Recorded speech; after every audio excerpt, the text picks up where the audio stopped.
Sudah mulai, Mas? Ya, oke. Sudah, sip.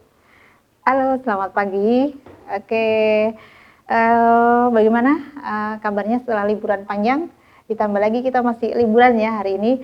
Nah, nggak apa-apa lah, nggak masalah. Kita ketemu melalui tatap muka via video ya.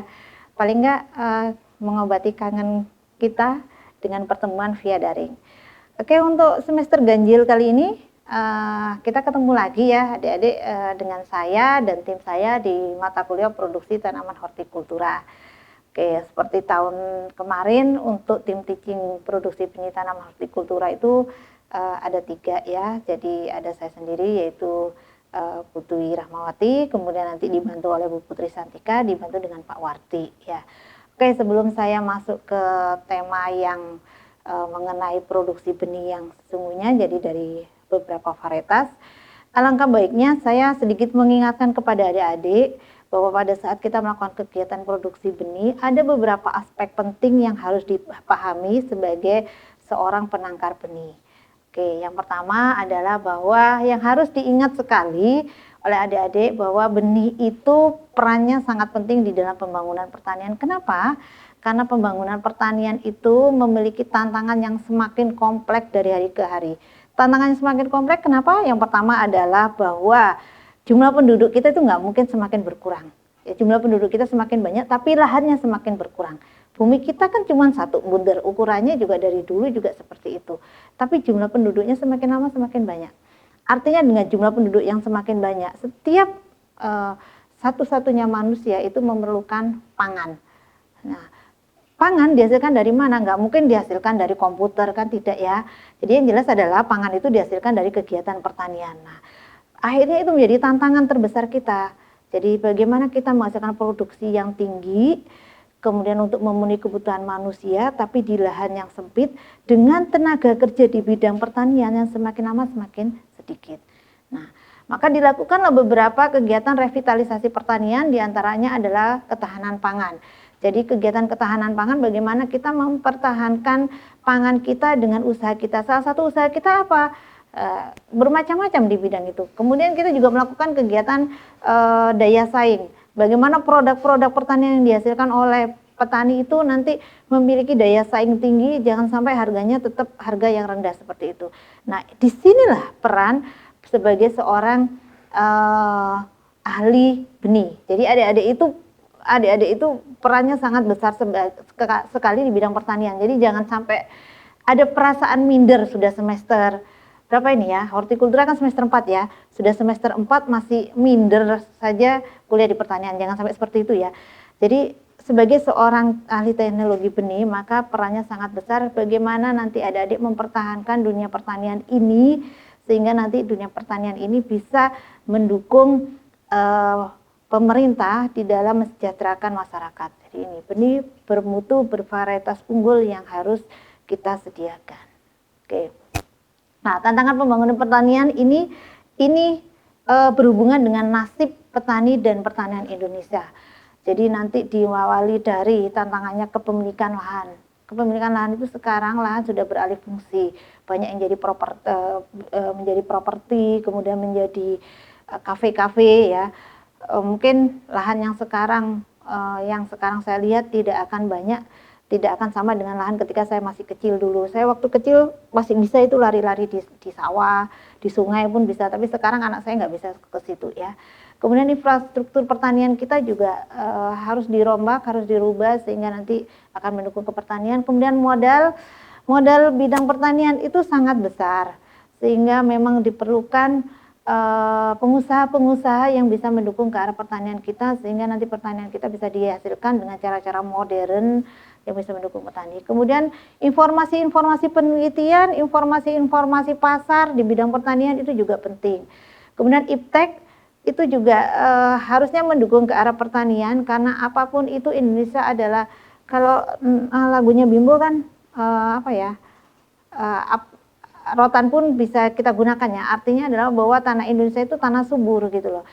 Tapi karena kesuburan kita itulah, karena bagusnya tanah Indonesia itulah membuat kita itu terlena sehingga kita itu di bidang ipteknya, iptek untuk pertaniannya kita itu tertinggal. Ya, coba Jepang lah negaranya kecil ya, tidak sampai sebesar Pulau Jawa, tapi Jepang bisa menghasilkan beras terbaik, Jepang juga bisa menghasilkan tanaman-tanaman pertanian yang bagus seperti itu. Kenapa? Karena mereka punya inovasi, punya iptek.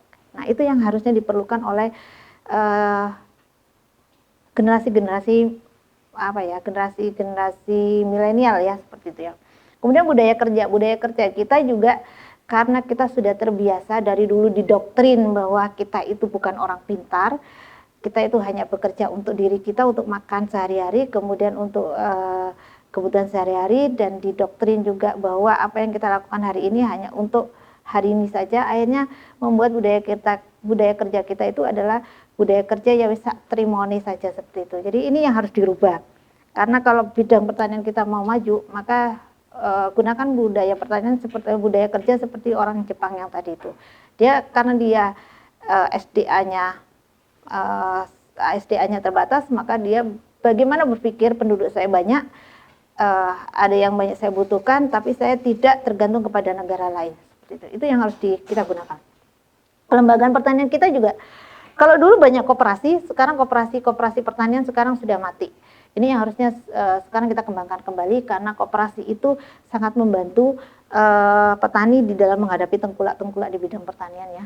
Kemudian otonomi daerah seharusnya dengan dibentuknya otonomi daerah ini akan semakin mengembangkan pertanian, karena setiap daerah diberi kesempatan untuk mengembangkan daerahnya, mengembangkan wilayahnya sesuai dengan keunggulan daerah. Ini harusnya menjadi sumber yang sangat mendukung di dalam proses pengembangan pertanian. Kemudian pasar dan tata niaga ini yang paling penting sekali di dunia pertanian kita, karena terkadang produksi pertanian kita sudah bagus tapi pasarnya tidak mendukung. Pasar tidak mendukung dalam artian adalah harga yang ditetapkan yang diberikan oleh pedagang ke petani itu sangat merugikan petani, sehingga akhirnya muncullah statement-statement yang mengatakan bahwa petani itu pasti miskin, petani itu pasti jorok, petani itu nggak bisa beli mobil, gaptek dan sebagainya. Kenapa? Karena petani itu tidak pernah dihargai hasil kerjanya, harganya selalu rendah. Maka inilah tantangan kita, bagaimana membuat pertanian yang merupakan andalan kita itu nanti bisa berkembang. Karena yang kita lihat bahwa terjadinya gonjang-ganjing ekonomi, pertanian itu tetap selalu bertahan. Oke, kendala penggunaan benih bermutu biasanya karena produksi benih bersertifikat belum mencukupi kebutuhan. Berarti artinya ini menjadi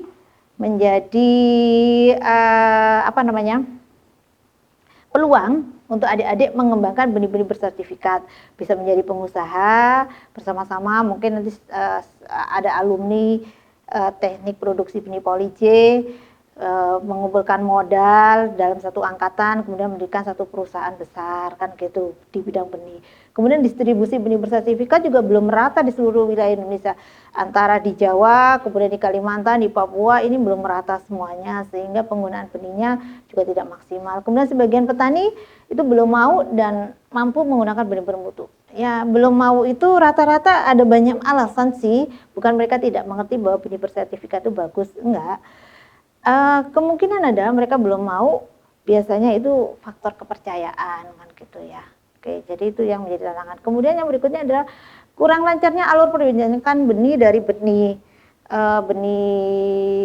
dasar, dari benih penjenis, benih dasar, benih pokok, dan benih sebar. Ini kurang merata seperti itu ya. Kemudian perubahan institusi perbenihan di era otonomi daerah itu cenderung menjadi kurang optimal menjalankan tupoksinya. Mungkin ini lebih kepada regulasinya mungkin ya nanti ya. Oke, kemudian yang berikutnya keragaman tingkat penerapan teknologi budidaya itu yang setiap daerah itu berbeda-beda. Makanya informasi tentang teknologi pertanian itu sangat penting. Oke, peningkatan produksi terjadi akibat biasanya perbaikan teknik produksi benih. Nah, ketika kita sudah mulai paham tentang teknik produksi pertanian, maka pasti produksi kita akan meningkat. Kan gitu, yang tadinya mungkin asal-asalan nanam kemudian tidak memakai benih yang bersertifikat. Nah, sekarang ketika menggunakan benih bersertifikat, maka yang pasti produksinya meningkat. Kenapa? Karena benih bersertifikat itu pasti jaminannya adalah keserempakan tumbuh. Kemudian tumbuhnya juga akan bagus. Ketika terjadi keserempakan tumbuh, kemudian tanaman tumbuhnya bagus, maka penggunaan pupuk juga akan tidak terlalu besar, kan gitu ya. Kemudian penggunaan pestisida. Penggunaan pestisida ini diatur sebaik mungkin sehingga tidak melewati ambang batas. Kemudian penggunaan pupuk anorganik ini juga mulai di penggunaan pupuk anorganik ini juga karena dia anorganik biasanya instan kan. Ini biasanya memang mempercepat produksi pertanian. Kemudian penggunaan benih bermutu varietas unggul tadi sudah saya jelaskan. Nah, ini adalah andil benih terhadap produksi. Pada tahun 2000 sampai 1920 sampai 1980, benih meningkatkan produksi 10 ton ya, salah tulis 10 ton per hektar. Kemudian benih berkontribusi 30% terhadap produksi dan percobaan lain bisa mencapai 50% interaksi antara faktor. Artinya adalah bahwa angka 30% ini jika tidak menggunakan benih unggul, maka produksi kita akan jelek. Biaya operasional kita juga akan tinggi. Kenapa? Karena benih yang tidak bersertifikat itu tidak dijamin tentang keserempakan tumbuhnya, kemudian tentang daya kecambahnya. Ketika daya kecambahnya tidak sama, maka hal yang harus dilakukan oleh petani adalah menambah pupuk sehingga nanti pertumbuhannya akan sama, kan seperti itu. Kemudian benih yang tidak bersertifikat biasanya juga tidak memiliki keunggulan tahan hama penyakit ini, kan gitu ya. Oke. Nah, kemudian Sarvo dan Kuhn pada penelitiannya tahun 1938 itu menyebutkan bahwa benih menyumbang 20% dari peningkatan produksi. Tadi kalau tadi 30%-nya. Kalau di Becker tahun 2000 benih menyumbang 30 sampai 50% dari peningkatan produksi, seperti itu. Artinya adalah sekecil apapun ternyata benih itu pengaruhnya sangat besar di dalam kegiatan produksi di dalam produksi pertanian. Jadi betul ya, ada istilah bahwa benih itu kecil tapi indah, kan gitu, atau benih itu kecil tapi dasar, kan bisa gitu ya. Karena dari yang kecil itu bisa mempengaruhi segala macam ya. FAO menjelaskan bahwa penurunan 2,6% produksi per generasi itu akibat tidak digunakan benih yang murni. Nah, jadi penggunaan benih tidak murni ini menyebabkan penurunan produksi. Kemudian Departemen Pertanian tahun 2007 juga menyatakan bahwa penggunaan benih non sertifikat itu menurunkan produksi 10%. Nah, ini ya. Oke. Ini adalah interaksi antar unsur utama. Jadi pertanian itu kan terdiri dari tanah, kemudian dari benih dan dari manusianya. Jadi dalam satu kegiatan budidaya tani itu diperlukan ada lahan pastinya, kemudian ada benih, kemudian ada sumber daya manusia. Nah, kalau lahannya, tanahnya itu sudah subur, artinya di tingkat subur, tapi benih yang digunakan itu tidak baik, maka meskipun SDM-nya maju itu biasanya cukup berat. Ya, tapi kalau tiga-tiganya ini komponen tiga-tiganya ini bagus, jadi tanahnya subur, kemudian benihnya yang digunakan adalah bersertifikat, kemudian SDM-nya itu maju, maka pasti akan menghasilkan produk yang baik, maksimal, seperti itu ya. Oke. Ini tadi penjelasan tadi, pengalian tadi ya. Salah satu komponen tidak boleh bernilai 0 dari gambar yang tadi ini, tidak boleh nilainya paling rendah. Jadi misalnya tanahnya tandus tapi bibitnya bagus, bersertifikat, masyarakatnya maju juga, itu akan berat gitu. Artinya semuanya harus saling mendukung ya. Oke. Nah, ini jadi ada research and development yang ini nanti akan menghasilkan material dari benih itu yang